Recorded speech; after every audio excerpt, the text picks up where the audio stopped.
Welcome. Today we are going to walk through setting up the base for configuring an integration from ServiceNow to Google using JWT Authentication.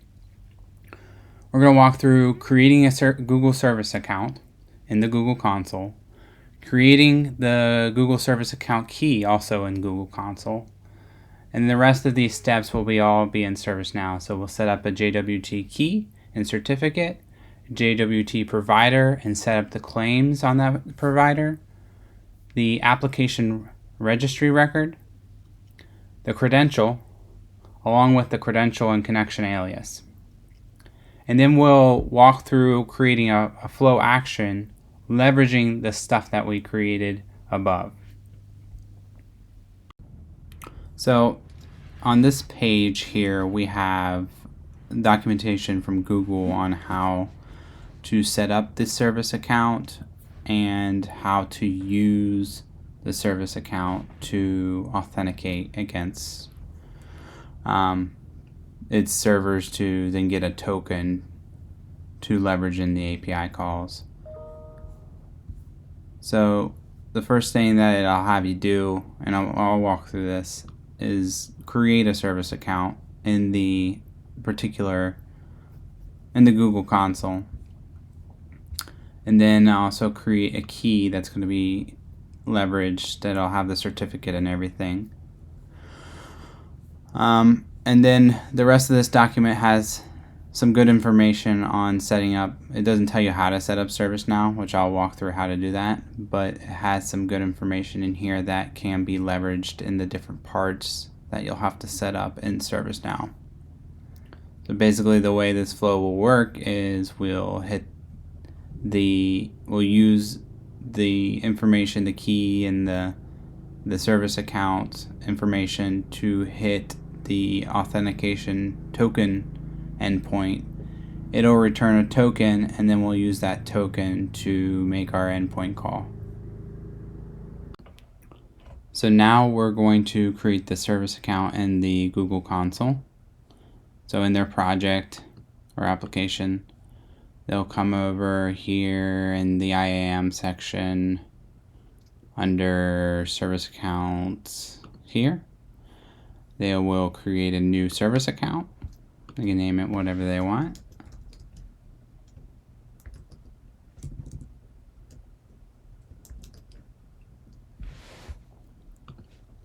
They'll grant it access to different parts of Google's APIs here. So if they wanted to do like BigQuery, they can give access to that.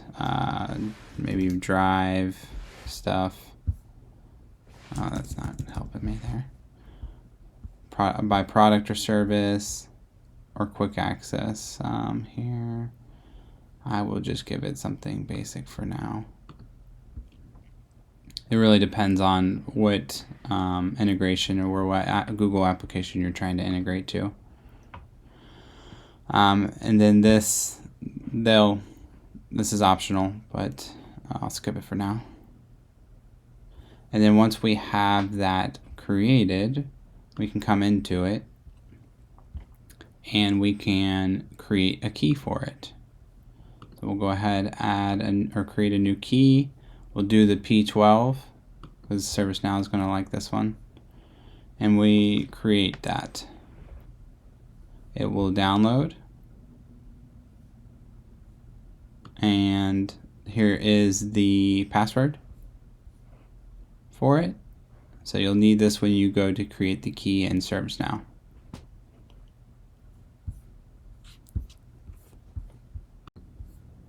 So now in ServiceNow, we're going to create the JWT key and the certificate to go along with it. So in JWT keys, we'll go to new, and we'll give this a name. The signing key will be that password from this page here, which is always going to be not a secret. And then we'll create a new signing key store certificate. Give this a name. and we'll select Java key store type here. Key store password is the same as that, not a secret. And we'll go ahead and attach the certificate that we downloaded. And we will save. You can validate here too. We'll press update, go and select this one. And now we can save our JWT key. And there, that's the JWT key is completed. Now we're going to create the JWT Provider. So come to JWT Providers and we'll go ahead and create a new one.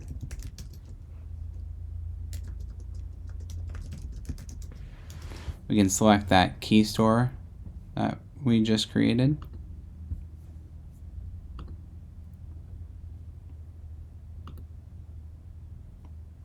And here's where we're going to set the claims, which we'll get from the page here in a second. And then if we had any custom claims that we would need to set here. So here in the provider, we can start setting up this claims properties here. In the documentation, it outlines here what goes in those. So the first ISS is the email address of the service account. The scope, and this one is a custom claim. And the AUD.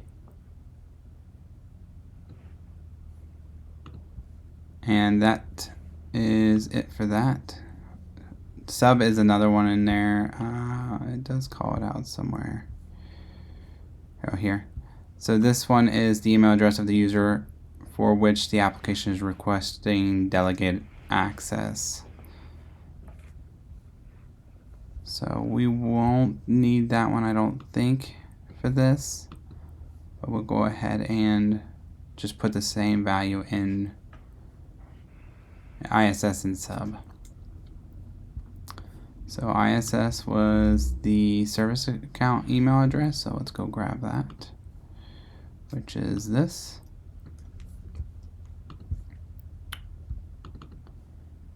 Ooh, put it over here in the value. And we're going to put the same in sub. And then for AUD, it, what was that one? The token one.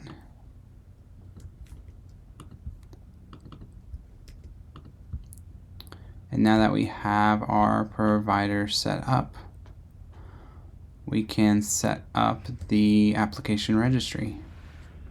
So under application registry, we'll create a new third-party OAuth provider.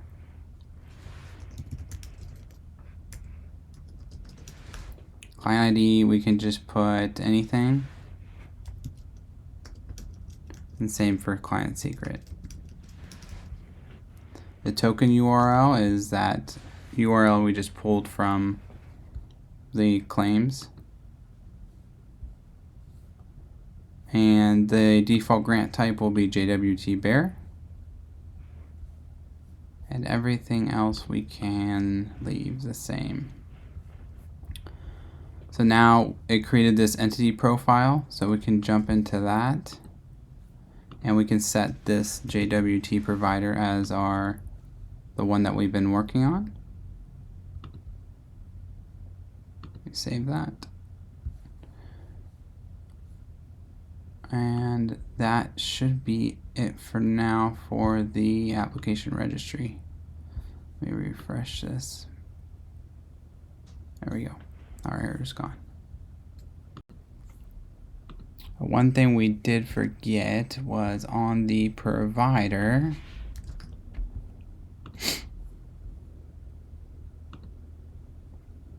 We want to put the custom claim here called scope string, And then this will be your permissions here, which we're gonna play around with BigQuery for this. So I pulled up the documentation for BigQuery, and we're going to do. Let's see. Do we want to do a list all jobs? Now we want to do. I think one of these. Oh, query. I think it is. Runs BigQuery synchronously and return. Yeah. So we want to do this one, and at the bottom of this, it should tell us, or somewhere here, authorization scopes, what scopes we need for this particular call. So we're going to do this one here. We'll put that in there, and we'll save that. Now we will go ahead and create the credential. So if we come to connection and credential alias area here, we have under integration hub credentials. We'll go ahead and create a new one, and this will be of type OAuth 2. Call this Google.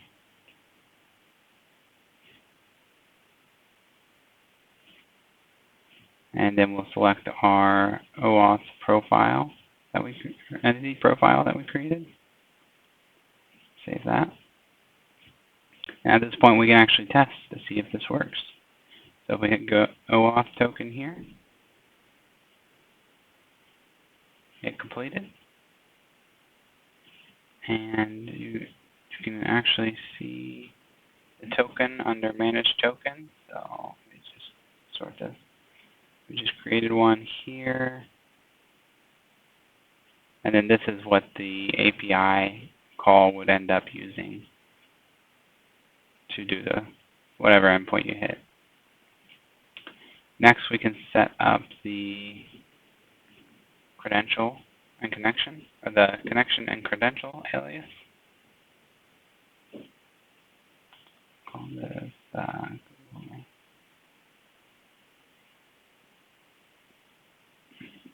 And then we'll set up our connection.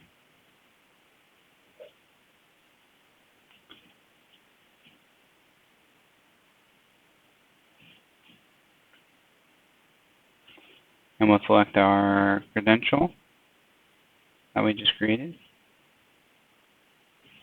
And our URL here. So we got to come to the method that we're going to use here. And where I'll put this here. And no, don't go back. Well, got it. So we can put the endpoint there if we want. I think all of this will be fine here. We'll go ahead and save that. And now we have our connection and credential and alias set up along with our credential. Now we can jump into Flow Designer. So we come over here, I'll just manually go to Flow Designer, and we're going to create a new action. And we'll call this BigQuery query. And we'll submit that. So the first thing we'll define is our input. So you'll have to know what your REST endpoint or SOAP, if you use SOAP or whatever, endpoint requires to take in order to complete whatever action it is. For this query one, we have project ID and the URL there, along with the request body. I won't dig down into this. I already know what this needs. The Google documentation is pretty good at explaining what it needs. So the one thing that I'm going to input here is a query. So we know we need project ID. That is mandatory. And the other thing is the query. What is the query that we're going to execute? Now that we have our inputs defined, we can create the payload that we're going to send, and I'll do that through a script. You can find the script step.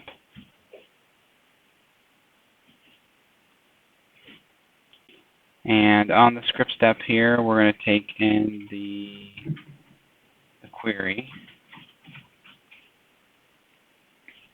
And on the outputs, we're going to have a payload.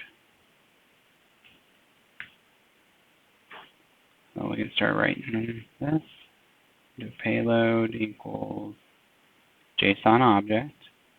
And payload dot. So one parameter that this JSON needs is kind. This is just specific to BigQuery here. So,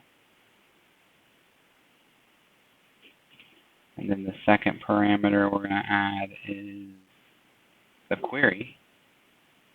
So we'll take our inputs dot query, and then we're going to add a trim to it just to remove any white space on that might get entered in the beginning or end of the input. And then this is also specific to BigQuery only. And then our outputs payload is going to equal the JSON stringified version of our payload. And then next we're going to set up the actual REST call here. And we'll select our connection alias. There's our base URL. And then the second part of this is going to be this here. So let's see, pull that over to here. And then we'll add our project ID. And this is going to be a post. And then we'll put our payload from the previous step in here. And at this point, we can save and test.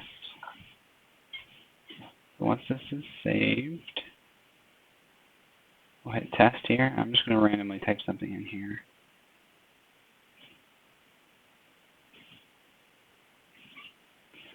And we'll run it. And this should give us errors because that's not a valid project ID and that's not a valid table that I'm trying to query from. So let's see what happened. So we come down here to steps. Our script step outputted, here's our payload that we're sending. And here's the REST step. So it says cannot parse as cloud region. It's probably talking about the query that we did, the table that we used. So let's try it differently. Let's go over here to BigQuery.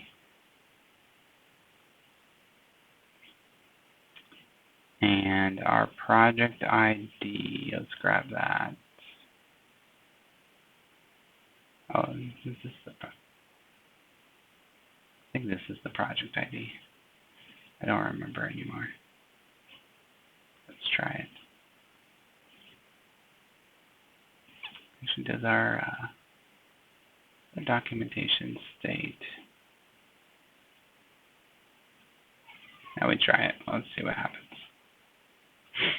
So we'll put that in there. And then here's our table that I set up that's for testing.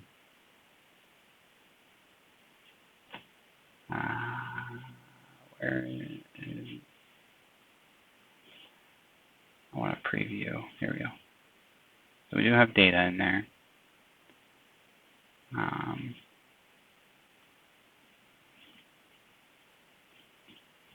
Let's do that. Do this here. We'll just copy that there. don't think it's gonna like those quotes. So let's run it and see what happens.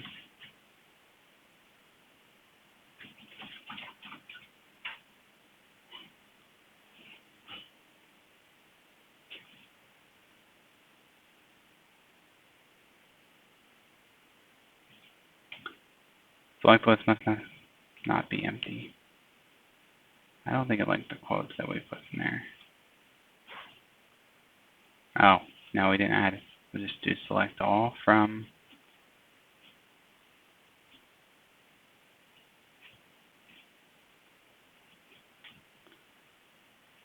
I mean, at this point, it is working. We're getting errors from Google directly.